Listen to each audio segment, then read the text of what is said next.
Welcome to my vlog. Meron tayo guys na i-review na DBX234XS.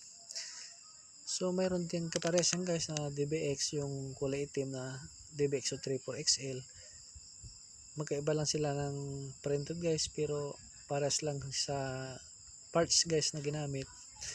Wala naman pong naiiba guys. So pa-set out muna guys sa manufacturer ng DBX na sana ay mabigyan tayo ng ibang model nila na processors para ating mai-review guys. So ito guys, mayroon tayong DBX234XS na silver. So mayroon tayong channel 1 sa left, mayroon din tayong channel 2 sa right. So mayroon tayong 6 na volume knob. Isa rito ang music in, low, mid, high, tapos yung low volume output, mid output, saka high output. Same as lang to guys sa kabilang channel, sa channel 2. So mayroon tayo dito guys na low cut na 40 Hz. Tapos mayroon tayo dito na lead indicator ng times 10 saka times 1. So may button to guys sa likod na engagement button. So mayroon din tayong invert button sa low, mayroon din tayo sa mid, mayroon din tayo sa high guys. So paras lang to guys sa channel 2 or left channel. So mayroon sa gitna guys ng mono indicator saka stereo indicator. So ito guys, sa mga hindi pa nakakaalam na mga baguhan, so nagtatanong sa akin kung original ba ito or fake.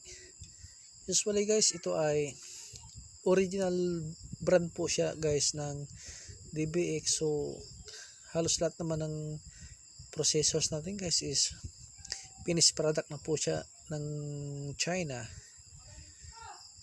So ito guys, ating re-review ang nasa likod. So ito guys, nandito yung crossover natin na to 34XS. Mayroon tayong music input. Andito yung sinabi ko kanina guys na engagement button ng times 1 saka times 10. Dito yung low output, mid output, saka high output.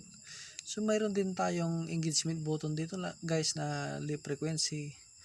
Tapos mayroon tayong makikita rito guys ng mode ng stereo 2-way, stereo 3-way, tapos mono 4-way guys. So dito rin po guys ang left channel niya o channel 2. Ito yung music input.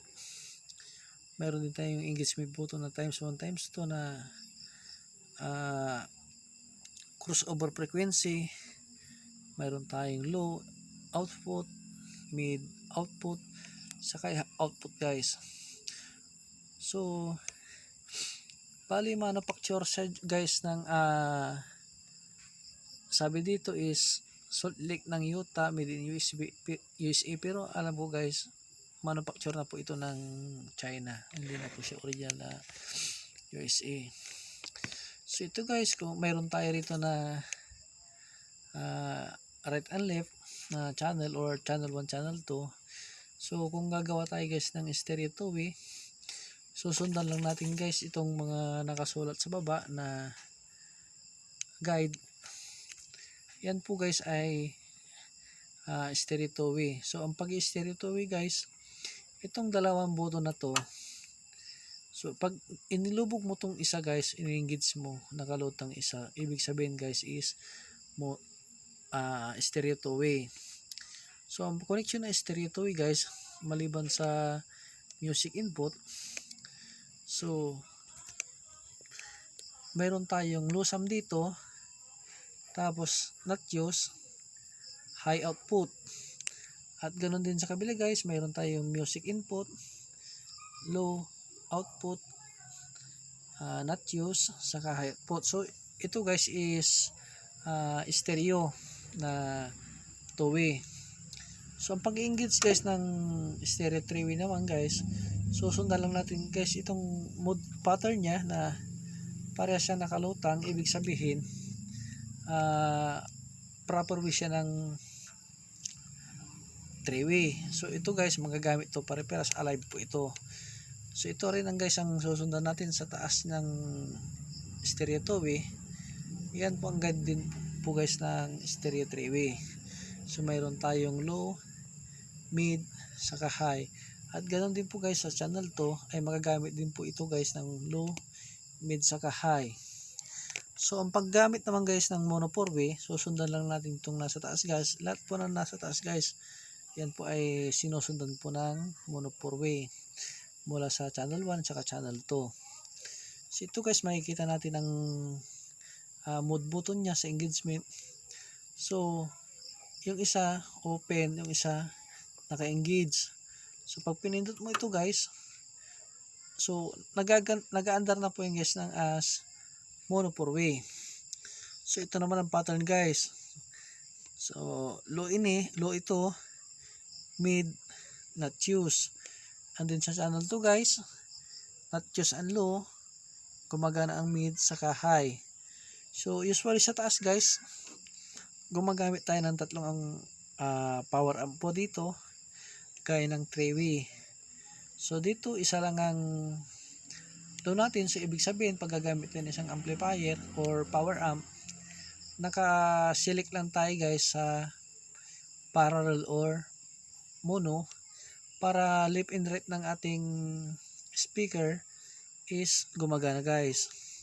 So itong low mid natin guys saka high mid, pwede na tayo mag-stereo guys dito ng mid natin sa power amp.